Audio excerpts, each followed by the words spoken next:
તો સમાજ જેને માન સન્માન આપે પછી જે છેલ્લી કક્ષાએ જઈને બેસે એવા સેલિબ્રિટીઓને વિનંતી છે કે ધર્મનું કે સંસ્કૃતિનું સાચું જ્ઞાન આપવાની તો તમારી ઓકાત નથી, પણ કમસે કમ સરકારે અને અમારે શું કરવું એમાં વચ્ચે તમે ખોટા ના પડો. અમે જોઈ લઈશું સરકારનું શું છે અને અમારું શું છે.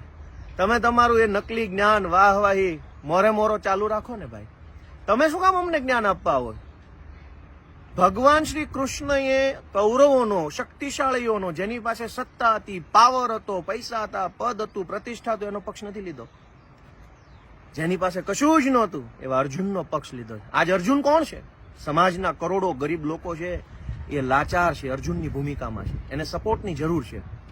અને વાત સ્માર્ટ મીટર પૂરતી નથી, અનેક અત્યાચારો થાય છે. તમારી અંદર જો સમાજનું આપેલું બળ હોય તો એ બળ ક્યાં તો સમાજ માટે વાપરો, યા તો છાનામાના જે ધંધો કરો છો ધંધો કરો, ઉપદેશ આપવાનો ધંધા બંધ કરો.